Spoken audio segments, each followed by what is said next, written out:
Stop everything for the next few moments, because what you're about to hear may change how you see your entire life. Have you ever felt like something vital was missing from the story you were told about who you are? As if a sacred page of your existence had been torn out? You were right.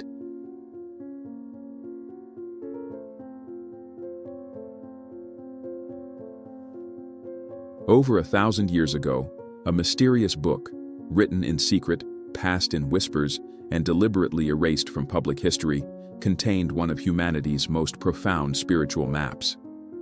It revealed, in exquisite detail, what your soul experiences before you are born. This isn't just a forgotten myth or an obscure philosophy. It is an ancient manuscript known by few and spoken of even less. A sacred document that outlines the precise journey your soul takes before it descends into physical form. The kind of knowledge that can't be controlled, that awakens, that liberates. But why would this be hidden? Because when you remember that you chose this life, these people, this path, you stop living like a victim. And the moment that happens, something shifts inside you forever. Today we explore that forgotten map, step by sacred step.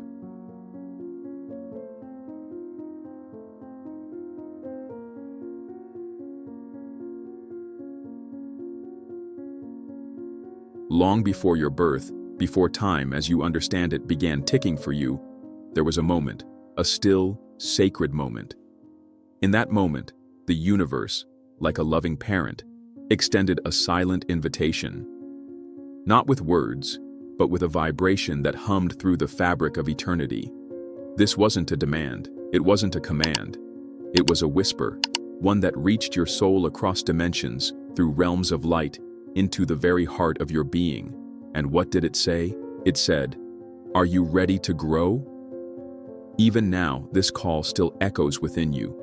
That strange yearning when you stare at the stars, the quiet tear that falls during a sunrise, the ache you can't explain when you look into someone's eyes and feel as if you've known them forever. That's the memory. The echo of when you said, yes. You chose to return, not because you had to, but because your soul desired to evolve, to expand, to love deeper, to feel more.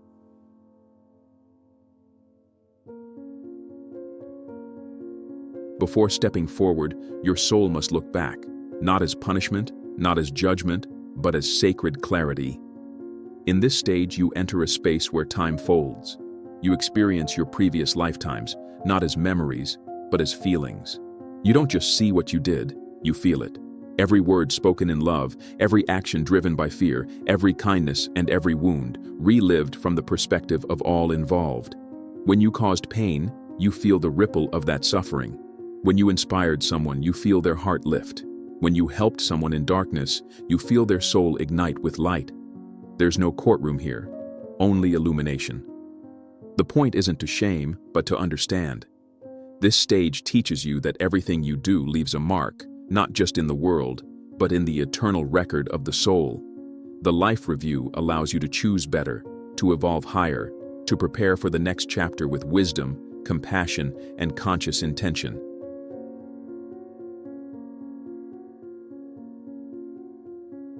Imagine this, a luminous realm of peace where time doesn't exist and love is the only language.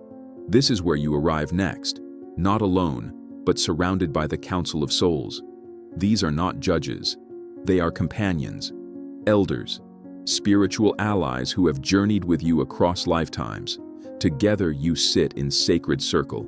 You bring your reflections, your intentions, your soul's longing, and here, you begin to shape your next life. You decide what you still need to learn, which soul contracts you will fulfill, who will come with you, some as gentle teachers, some as harsh mirrors, but all as collaborators in your growth. You also discuss your mission, what impact you wish to leave behind. Perhaps your soul wants to inspire others, to break ancestral patterns, to experience love in a new form, or to awaken creativity that has slept in your lineage for generations. The council doesn't tell you what to do. They ask, "What do you wish to become?" And you answer,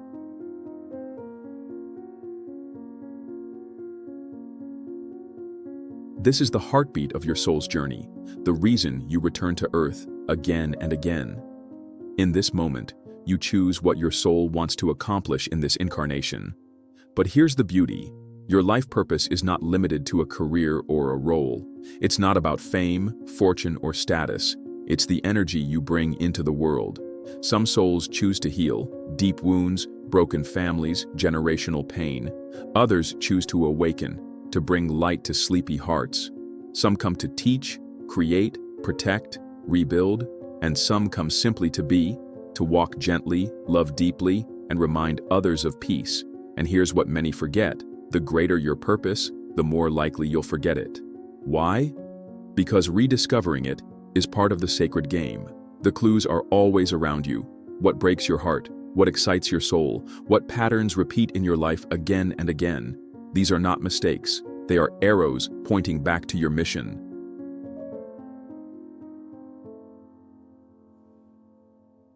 This is where many struggle, but also where the deepest revelations emerge.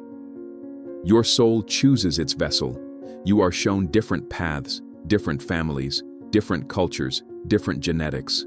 And from all these infinite timelines, you pick the one that will serve your soul's evolution best. It may not be the easiest. In fact, it rarely is. Why would a soul choose pain, illness, poverty, or abandonment? Not because it desires to suffer, but because it understands that through difficulty, it can awaken dormant powers. Through pain, it can cultivate strength, forgiveness, and purpose. You don't choose your parents for how much they'll love you. You choose them for what they'll teach you, consciously or unconsciously. Some souls agree to be your greatest teachers by breaking your heart, so you learn how to heal it. And your body? Every feature, every challenge, every gift, chosen because it matches the journey your soul is here to walk.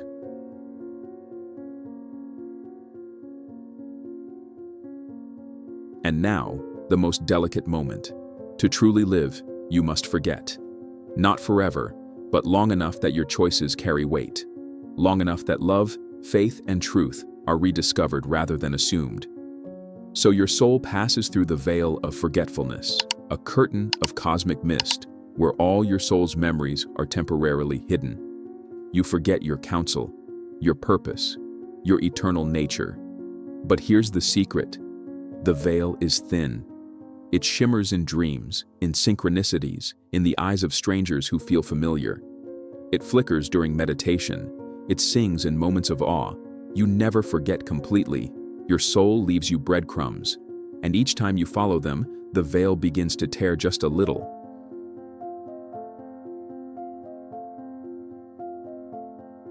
Now comes the bravest act of all, knowing you will forget, knowing you may suffer, knowing nothing is guaranteed, and yet you leap into a fragile body, into time, into gravity, into this world of heartbreak, laughter, struggle, and stardust.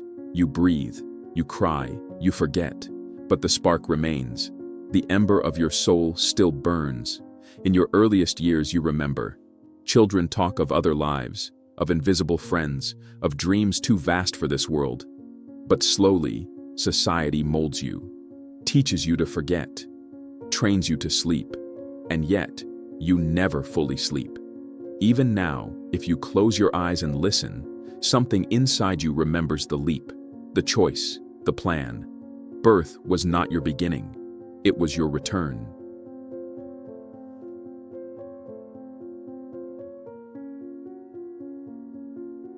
Why wasn't this in your school books? Why has no one told you that you are an eternal soul with a divine plan?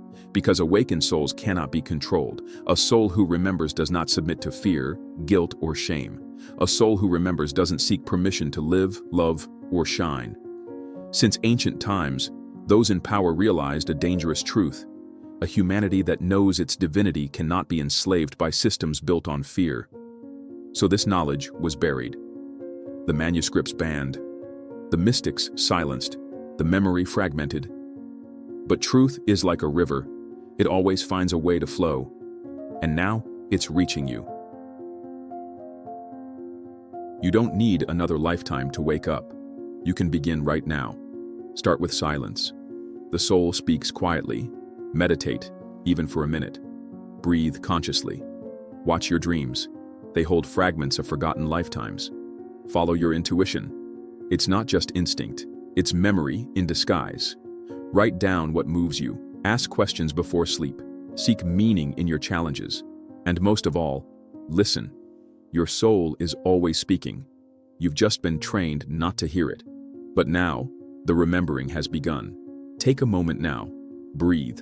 Place your hand on your heart and whisper silently, "I remember," because you do. And now that you've remembered this ancient truth, what if I told you the same manuscript also describes what happens after death, minute by minute, as your soul transitions through mysterious realms? Tap into the next chapter of your journey right here. Your awakening has only just begun.